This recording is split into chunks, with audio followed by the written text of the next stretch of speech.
G'day guys and gals, so today we have Abandoned Mine. That's this map here. Prime enemies are Big Bob and Mudrock.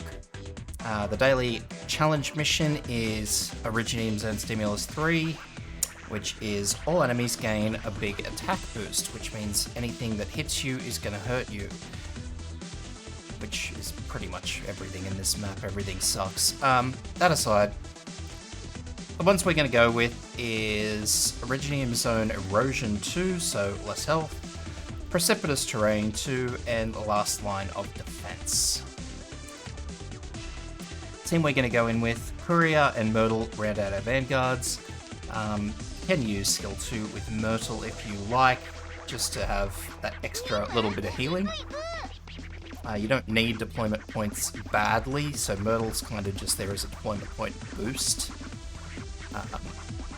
Because there's not really another place you can put a second actual Vanguard that's going to be really useful. So it's probably beneficial to use Myrtle's second skill, so you can leave her on the field and she can contribute. Perfumer I'm not using, so don't worry too much about her. If you would like, you can bring somebody else. I mean, I'll throw Gabrielle in there because she's kind of tanky as a healer. I don't think I'll use her, so don't worry too much about that because my main healer is going to be Suzuro. Fast redeploy, so I've got Gravel with her shield skill. It doesn't really matter which skill you bring because she gets KO'd no matter which skill you use. Cora with her second skill, Ethan with his second skill, Suzuro, as I said, with her second skill. A healing defender, it doesn't really matter who. I've brought Gummy because she's got a little bit more life in her than, say, Spot, for example. And she's I like to call her a proactive healer if you've watched any of my previous videos, which means that anybody who's damaged, she'll just heal. She won't wait until they drop below 50%, like most of them do. Amia, skill 2, for that big burst that she does. Shiryuki, skill 2. Yafyala with skill 3. If you need to borrow somebody's Yafyala, then by all means, jump into that support unit, find yourself a Yafyala, and go for gold. I have no friends that have a Yafyala at the moment. RIP. Anyway, and I'm also just bringing Thermite just to hit home. Because why not? If I don't need a full squad, I may as well bring a robot.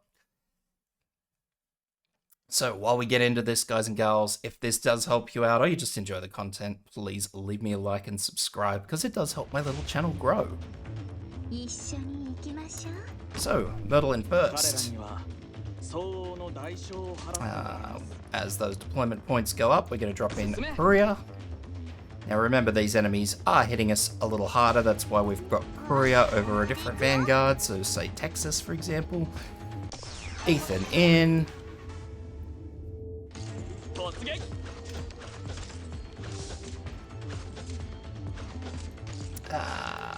Yafyala in to start her deployment, her skill points. So,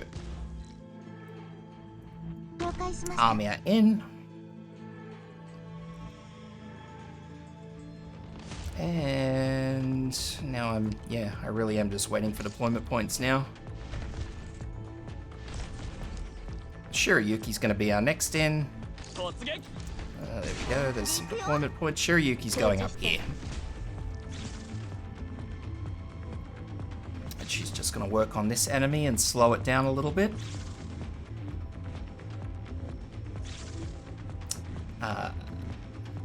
Throw in Suzuro here, so make sure that Suzuro can hit Yafyala. That's me trying to say Yafyala and Effie at the same time.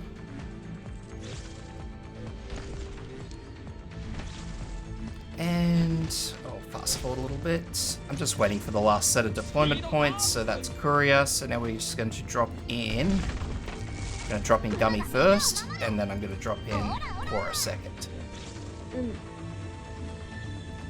So you can use this skill this time if you want. It's not going to do a whole lot of good. It does sort of help keep him in range of Amia with that deployment order. Amia's skill will be cycling, so something to keep in mind. Effie's skill. That takes out that first golem. And hopefully a few other enemies. No other enemies. Okay, we'll just go with it. So from this point on, we don't need deployment points, so we're just going to hold Myrtle's skill. As I said, we're just going to use her exclusively as a healer. And now because of how we've ordered things, hopefully the theory is that they should attack Gummy until they get in range of Cora, whereby they should start attacking Cora, hopefully. So Cora's taking damage, so I'm just going to use Myrtle to top her up. And we're just going to save Suzuro's skill. Because why not? We can, so why not?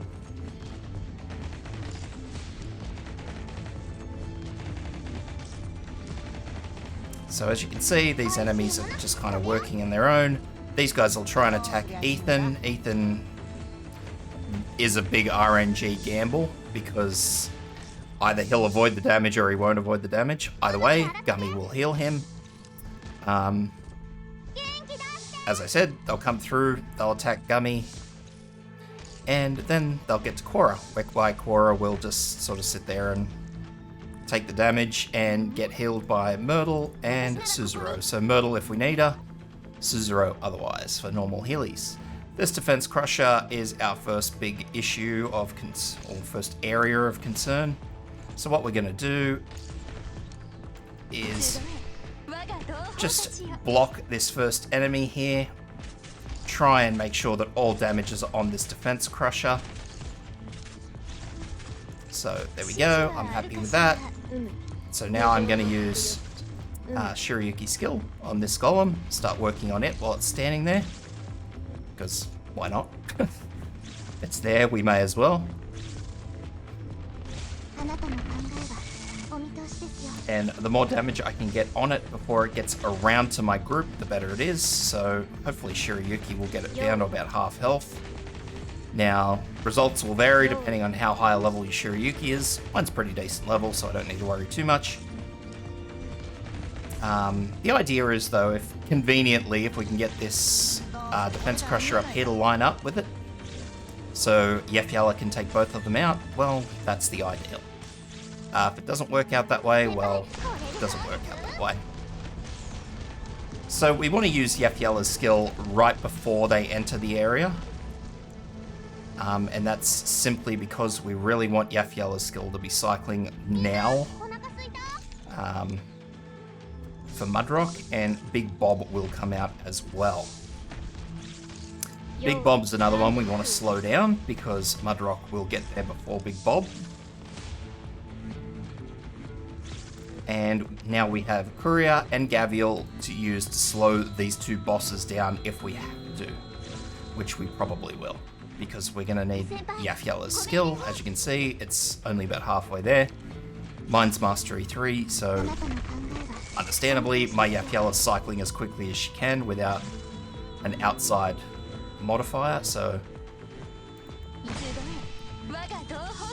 there we go. And I don't care if she dies, I just want him to sit there for as long as humanly possible, full stop. So, drop in Thermite. Thermite has just hit all of them, which is fantastic. That's not going to do a whole lot of good, but it's going to do me a little bit of good. So now I'm just hoping that Ethan's RNG plays into my hands. Skill, skill, skill, and skill. And fast forward. And that's it. Now Mudrock may very well get through. If she does, there she goes. So redeploy. Myrtle's having a crack now as well. Courier.